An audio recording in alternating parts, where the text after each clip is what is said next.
The public lands become the way by which we know we are democratic. We own them. And so, of course, we're going to disagree about how they should be managed.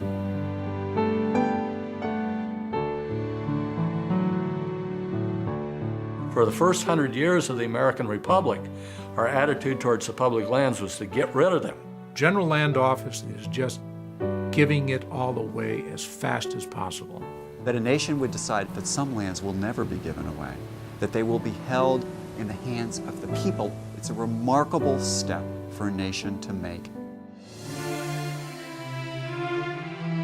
National forests exist not for the benefit of the government, but for the benefit of the people.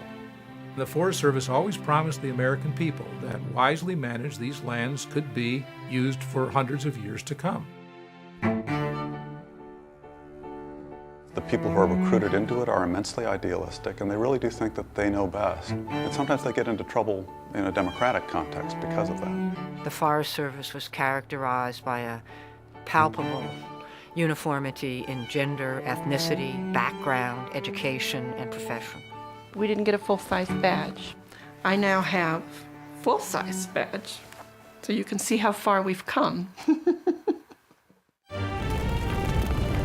It's like 1,000 trains rushing over 1,000 steel trestles. The agency, from the beginning, was obsessed with fire, but it saw it as something that it would get over.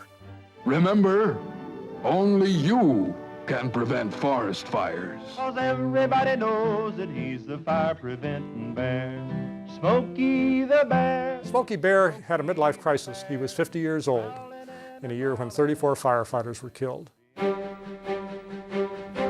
The National Forest could not have been sold to the American people without the guarantee of use. It wasn't timber people fought over in the early part of the 20th century. It was always grazing.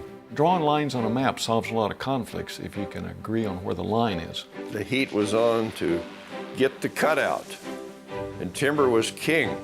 It paid the rent, it ran the fleet, it did everything.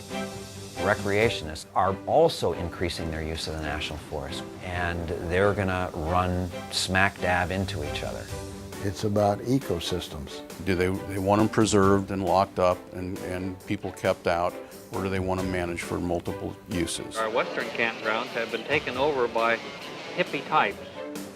People became more outspoken, wanting to get more involved, unwilling to trust the government. That's when we lost the white hats. And we went to the dark side. We don't really know what we mean anymore by greatest good in the forest.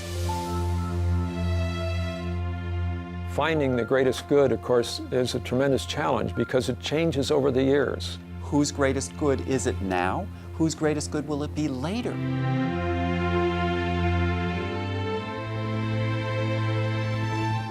And it is that debate and dialogue that makes the National Forest a very vibrant part of our national culture.